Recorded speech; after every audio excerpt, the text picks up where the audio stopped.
What's going on, you guys? Welcome back to another movie review. Crawl, rated R, written and directed by Alexander Aja.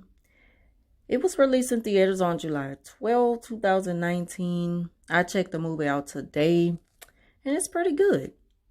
Starring Kayla, I don't know how to pronounce her full last name, so I'll just shorten it as Scodell. She plays Haley. And her dad, Barry Pepper, who plays Dave. Haley is a college swimmer who's recently lost a swim competition which will jeopardize her scholarship.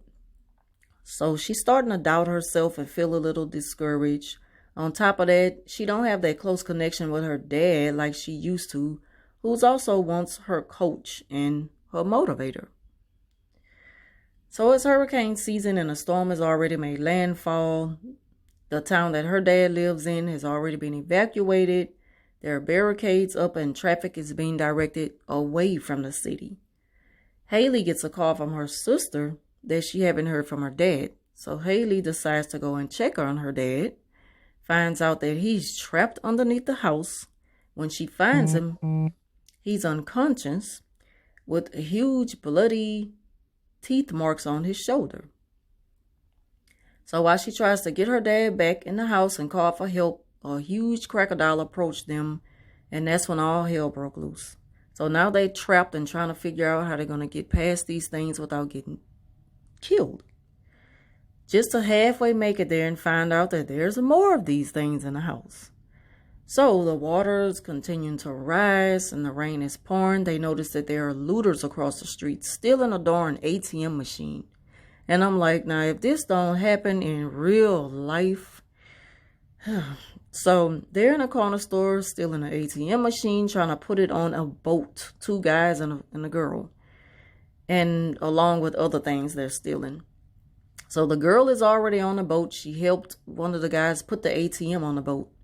One of the younger guy, he's still in the store. I guess that's like her boyfriend's younger brother.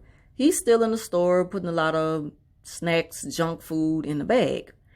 While his brother noticed that Haley, she's across the street in the basement, in the lower part of the house, flashing a flashlight. So while she's flashing a light, the guy, he noticed it and he's telling his girlfriend, hey, I see a light over there. They probably got some people trapped in the house. Going to go check it out. And so while he's heading over, the crocodile comes from underneath the water, kills him. And then goes to the boat, kills the girlfriend. And then when the little brother decides to come out of the store, he gets killed. And so Haley's like, oh my God, we're going to be stuck in here forever.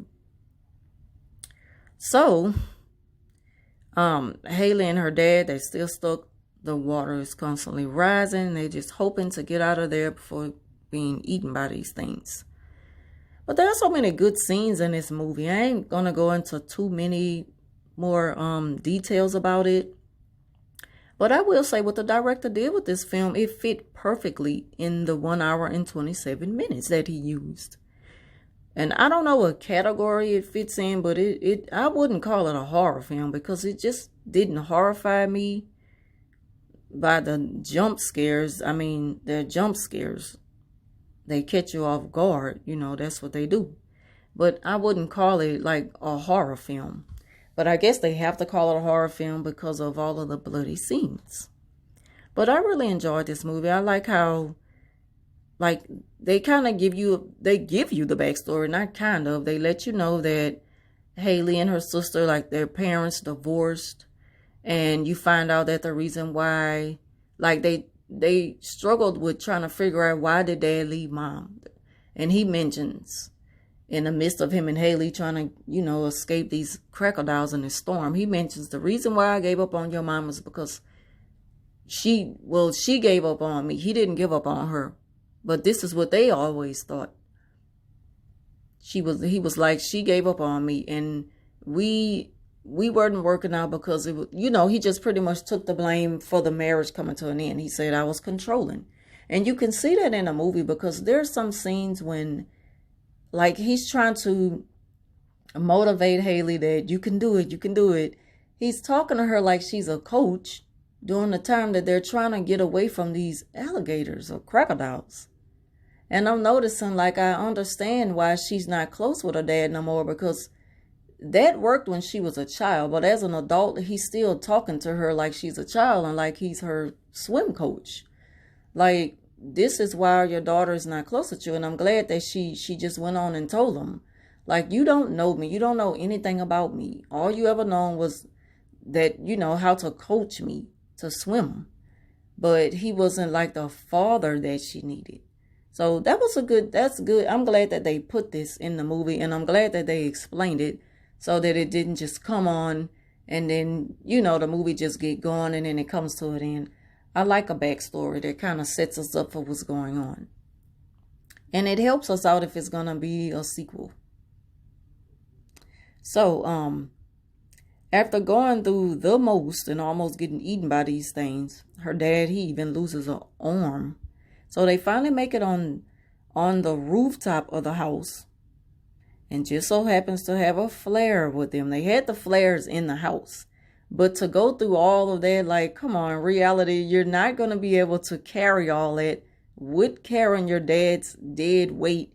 And he has one of his arms was eaten off by the alligator.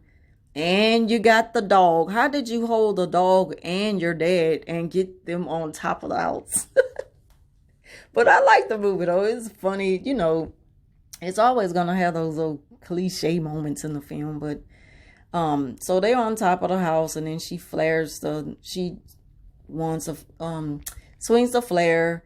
And then this is when the rescue helicopter sees them and then rescues them. And that's how the movie go off. Like, it just went off so quickly. I'm like, okay, so I'm sitting there and there's no post-credit scene. And this movie was perfect for a sequel. So maybe they will have one, maybe not, but you know, I like the movie and I give it a B+. Not because of how it ended so quickly, more so of because there was no post-credit scene. And like I say, it was perfect for this movie. So anyway, that concludes my review for Crawl. If y'all like this video, please give it a thumbs up. Leave your comments down below. If you're planning on seeing this movie, or if you've seen it, let me know what you think about it. Thank y'all for watching. As always, I'll talk to you soon.